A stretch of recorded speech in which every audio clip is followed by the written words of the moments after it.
ఓం శ్రీమాత్రే నమః. అందరికీ నమస్కారం. నా పేరు మురళీధర శర్మ. నేను హైదరాబాద్ మణికొండ పుప్పాలగూడ ప్రాంతంలో ఉన్నటువంటి గోల్డెన్ టెంపుల్ వద్ద నివాసం ఉంటుంటాను. ఈరోజు మనము 2025వ సంవత్సరంలో, అంటే ఈ క్యాలెండర్ మనకు జనవరి 1వ తారీఖు వస్తుంది కదా, ఈ సందర్భంగా 2025వ సంవత్సరంలో గోచార రీత్యా ఏ రాశి వారికి ఎలాంటి ఫలితాలు ఉంటాయి అంటే జనవరి నుంచి డిసెంబర్ వరకు సుమారుగా ఈ టైంలో వచ్చేటువంటి ఈ కాలానికి ఎలాంటి ఫలితాలు ఉంటాయి అనేది జాతకరీత్యా గోచార రీత్యా చెప్పే ప్రయత్నం చేస్తాను. సాధారణంగా మనము పంచాంగం చూసుకొని ఈ ఫలితాలను చెప్తూ ఉంటాం. అయితే ప్రస్తుతం ఉన్నటువంటి ఈ సమాజంలో పంచాంగం అంటే ఏమిటి, అది ఎలా చూసుకోవాలి, దానిలో ఫలితాలు ఎలా తెలుసుకోవాలి అనేటువంటిది ఈనాటి యువతకు తెలిసే అవకాశం బాగా తగ్గిపోయింది. వాళ్ళు క్యాలెండర్ మీద ఆధారపడి ఉంటున్నారు. కాబట్టి ఆ క్యాలెండర్ ఆధారంగా అంటే ఈ జనవరి నుంచి డిసెంబర్ వరకు ఎలాంటి ఫలితాలు ఉంటాయో చెప్పే ప్రయత్నం చేస్తాను. మనం ఈ జనవరి 1వ తారీఖును అంటే 1/1/2025 అనేటువంటి ఈ తారీఖును మనము మన హిందూ క్యాలెండర్ అంటే పంచాంగంతో సరిచూసినట్టయితే పుష్యమాసంలో పుష్యశుద్ధ విధియ నాడు బుధవారం నాడు ఈ 1వ తారీఖు వస్తుంది. అంటే పుష్యమాసంలో శుక్లపక్షంలో విధియ నాడు బుధవారం నాడు ఈ 1వ తారీఖు జనవరి 1వ తారీఖు వస్తుంది. ఆ రోజు ఉత్తరాషాఢ నక్షత్రం ఉంది. ఆ విధంగా ఆ తిథి నాడు వస్తుంది. ఈ 25 అనేటువంటి ఇది చూసినట్టయితే మనము క్రోధినామ సంవత్సరంలో కొంతకాలము, విశ్వావసునామ సంవత్సరంలో కొంతకాలము, 2 తెలుగు సంవత్సరాలతో కలుసుకొని ఉంటుంది. ఈ జనవరి 1వ తారీఖు నాడు, జనవరి 1, 2025 నాడు కాస్త గ్రహస్థితి ఏ విధంగా ఉందో కూడా మనం తెలుసుకునే ప్రయత్నం చేద్దాం. దానివల్ల మనకు అసలు మనం గోచారం ఎలా తెలుసుకోవాలనేది అర్థమవుతుంది. లగ్నము ధనుర్లగ్నములో ఆనాడు సూర్యోదయం అవుతోంది. అంటే రవి ధనుర్లగ్నంలో అగ్ని రాశిలో ఉంటున్నారు ఆయన. ఆ తర్వాత రవి చెప్పాను కదా, రవి కూడా ధనుస్సులోనే ఉన్నాడు. చంద్రుడు మకర లగ్నంలో ఉన్నాడు. కుజుడు వక్రస్థితిలో కర్కాటక రాశిలో ఉన్నాడు. బుధుడు వృశ్చిక రాశిలో, గురువు వృషభ రాశిలో, శుక్రుడు కుంభరాశిలో, శని కూడా కుంభరాశిలోనే స్వక్షేత్రంలో ఉన్నాడు. రాహువు మీనరాశిలో, అలాగే కేతువు కన్యారాశిలో ఉన్నాడు. ఈ విధంగా 2025 జనవరి 1 నాడు గ్రహస్థితి ఉంటుంది. సూర్యోదయం అవుతున్నటువంటిది ధనుర్లగ్నంలో అవుతుంది. ధనుర్లగ్నము శుభలగ్నము కాబట్టి 2025 సంవత్సరం కూడా శుభంగా ఉంటుందని ఆశిద్దాము. అయితే మనము గోచార ఫలాలు తెలుసుకునేటప్పుడు మనకి నవగ్రహాలు ఉన్నప్పటికీ కూడా, అంటే 9 గ్రహాలు ఉన్నప్పటికీ కూడా గురు, శని, రాహు, కేతు అనేటువంటి ఈ 4 గ్రహాల యొక్క ప్రభావాన్నే మనము ఎక్కువగా తీసుకొని ఈ గోచారాన్ని పరిశీలిస్తుంటాము.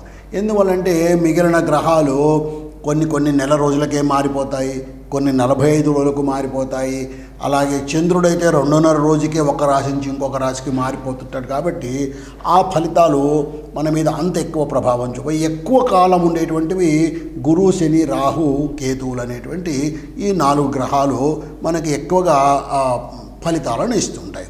ఇప్పుడు అలాగే గురువు అనేటువంటి ఈ గ్రహము 2, 5, 7, 9, 11 స్థానాల్లో ఉన్నప్పుడు శుభ ఫలితాలను ఇస్తాడు.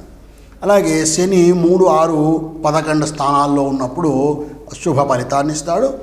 ఇంకొక ముఖ్యమైన విషయము, శని 12, 1, 2 స్థానాల్లో ఉన్నప్పుడు, అంటే మీ రాశి నుంచి 12వ స్థానము, 1వ స్థానం, 2వ స్థానంలో ఉన్నప్పుడు 7.5 సంవత్సరాలు ఏలునాటి శని అని చెప్పి కాస్త దుష్ఫలితాలను ఇవ్వటము. అలాగే 4వ ఇంట్లో ఉన్నప్పుడు అర్ధాష్టమ శని అని చెప్పి దుష్ఫలితాలను ఇవ్వటము.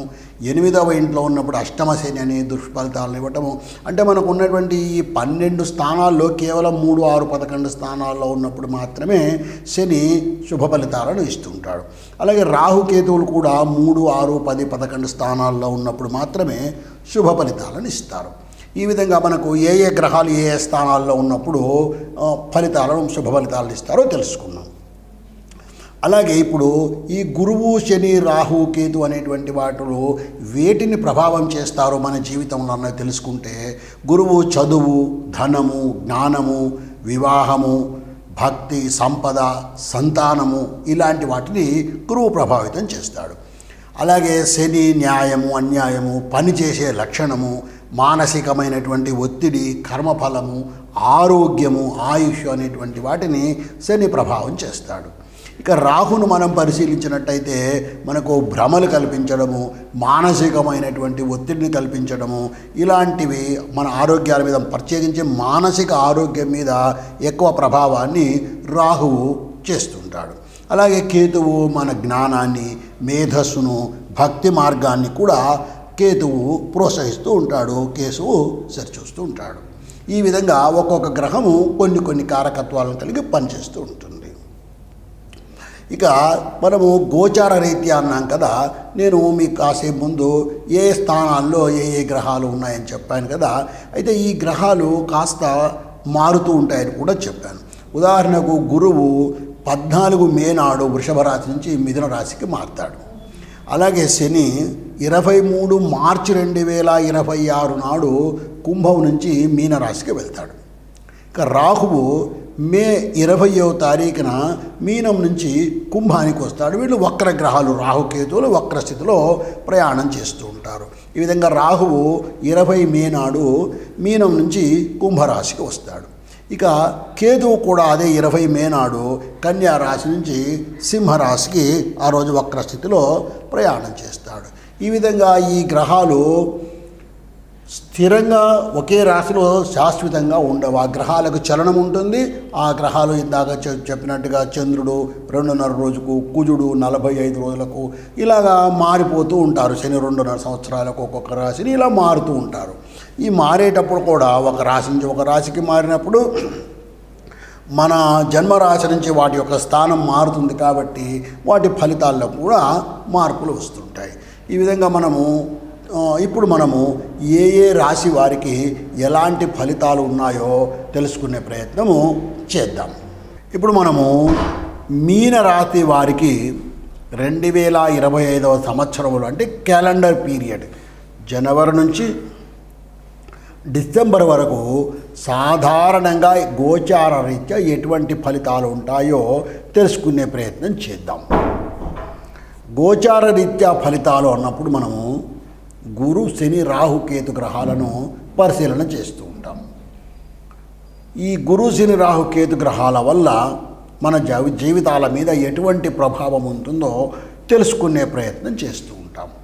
అంటే మరి మిగతా గ్రహాల గురించి ఎందుకు తెలుసుకోము అన్నప్పుడు, ఆ మిగతా గ్రహాలు ఎక్కువ సమయము ఈ రాశులలో ఉండవవి. అతి త్వరగా ఒక్కొక్క రాశి నుంచి మరొక రాశికి ప్రయాణం అయిపోతూ ఉంటాయి. కాబట్టి ఎక్కువ ప్రభావాన్ని మన మీద చూపలేము. ఎక్కువ కాలము ఒకే రాశిలో ఉండేటువంటి గ్రహాలు గురు శని రాహుకేతు గ్రహాలు.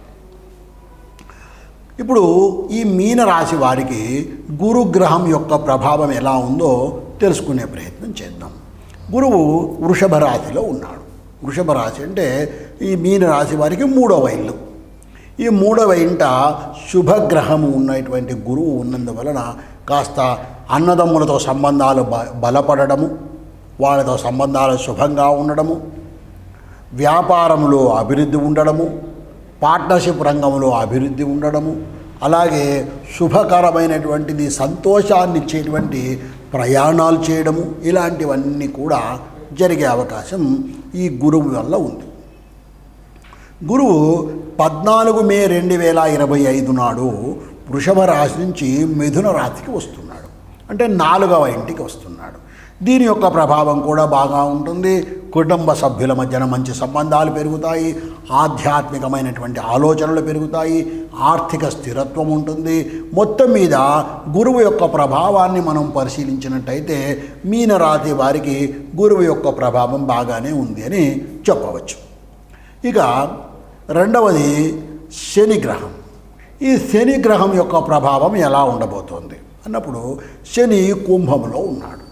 అంటే కుంభం అంటే 12వ స్థానం, వ్యయస్థానంలో ఉన్నాడు. ఇది కొంచెం ఇబ్బందులు పెట్టేటువంటి స్థానం. ఇది వ్యయస్థానము, పైగా శనికి స్వక్షేత్రం కుంభం. ఈ కుంభంలో ఉన్నందువల్ల ఆర్థిక వ్యయాలు పెరగడము, మానసిక ఒత్తిడి పెరగడము, అనారోగ్యాలు పెరగడము, అనవసరమైనటువంటి వైద్యము, శస్త్రచికిత్స లాంటివి జరిగే అవకాశం కూడా ఉంది. ఈ శని యొక్క ప్రభావం వలన, ఈ 12వ ఇంట ఉన్నటువంటి శని యొక్క ప్రభావం వలన. ఈ శని 29 మార్చి 2025 నాడు 12వ ఇంటి నుంచి 1వ ఇంటికి వస్తున్నాడు. అంటే సాడేసార్ శనిలో 2వ దశకు వస్తున్నాడు ఈయన మీనరాశిలో ఉన్నటువంటి వారికి.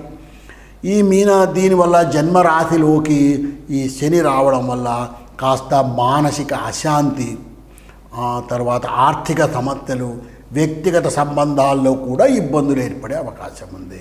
ఈ మీనరాశి వాళ్ళు తప్పకుండా గమనించవలసినటువంటి ముఖ్యమైన విషయం ఏమంటే శని ప్రభావము ఇంకా చాలా కాలం, దీర్ఘకాలం ఉండబోతోంది. శని జన్మశని నుంచి మళ్ళా 2వ ఇంటికి వచ్చి ఆ 2వ ఇంటి నుంచి మారిన తరువాత మాత్రమే కాస్త వీళ్ళు శుభ ఫలితాలను పొందబోతారు. ఒక్కొక్క ఇంట్లో ఈయన 2.5 సంవత్సరాలు ఉంటాడు. కాబట్టి దాదాపు ఇంకా ఒక 5 సంవత్సరాల కాలము ఈ శని యొక్క ప్రభావము మీనరాశి మీద ఉండబోతోంది. మరి వీళ్ళు ఏం చేయాలి అంటే తప్పకుండా శివార్చన చేయడం అన్నది అలవాటు చేసుకోవాలి. ఏమాత్రం అవకాశం ఉన్నా ఇంట్లోనే మనం చేయగలిగితే చక్కగా ఒక స్ఫటిక లింగాన్ని తెచ్చి ఇంట్లో పెట్టుకొని దానికి ప్రతిరోజు కాస్త నీటితో, స్వచ్ఛమైనటువంటి నీటితో ఓం నమ శివాయ లాంటి పంచాక్షరీ మంత్రాన్ని జపం చేస్తూ స్వామికి నీటితో అభిషేకం చేయడం వలన కూడా తప్పకుండా ఈ శని యొక్క ప్రభావాన్ని తగ్గించే అవకాశం ఉంటుంది. అలా కాదు, లేదా శివనామాన్ని జపం చేసుకోవడం వల్ల కూడా, ప్రతిరోజు శివ సహస్రనామం వినడం వల్ల, పారాయణం చేసుకోవడం వల్ల, లలితా సహస్రనామం చదువుకోవడం వల్ల, లేదా హనుమాన్ చాలీసా లాంటిది చదువుకున్నా కూడా ఈ శని యొక్క ప్రభావాన్ని తప్పకుండా తగ్గించుకునే అవకాశం ఉంటుంది. ఇక మరొక ముఖ్యమైనటువంటి గ్రహము రాహువు. ఈ రాహువు మీనములోనంటే జన్మ రాశిలోనే రాహువు ఉన్నాడు ఈయన. ఈ రాహువు తీవ్రగ్రహము, పాపగ్రహము. ఇటువంటి గ్రహము రాహువు ఎప్పుడైతే ఈ జన్మ రాశిలోనే ఉన్నాడో అనేక విధమైనటువంటి కొత్త కొత్త సవాళ్లను ఈయన సృష్టిస్తాడు. ఎలాంటి ఇబ్బందులు కల్పిస్తాడు ఈ రాహు అంటే అనారోగ్య సమస్యలు తీసుకురావడము, శస్త్రచికిత్సలు జరిగే విధంగా చేయడము, లేదా కోర్టు వ్యవహారాలు వచ్చే విధంగా చేయడం, మానసికమైనటువంటి ఒత్తిడిని బాగా కల్పించేటువంటి గ్రహము ఈ రాహువు. అదృష్టం ఏమంటే ఈ రాహువు మీనరాశి వారికి ఫిబ్రవరి 20 నాడు ఈ రాశిలో నుంచి మారిపోతున్నాడు. సరే, జన్మరాశిలోంచి మారుతున్నాడు, బాగానే ఉంది.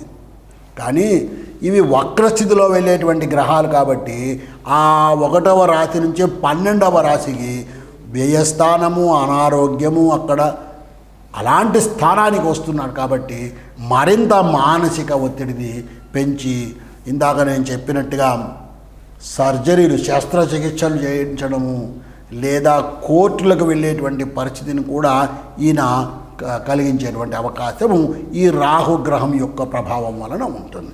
కాబట్టి తప్పనిసరిగా రాహువుకు తగిన పరిష్కారాలు చేసుకోవాలి.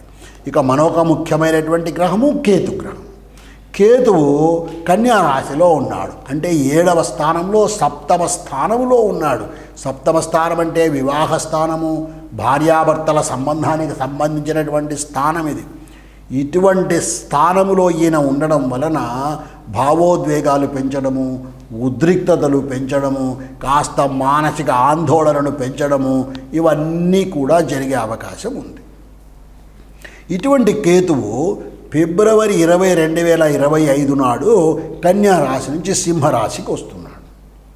అంటే 7వ ఇంటి నుంచి 6వ ఇంటికి వస్తున్నాడు.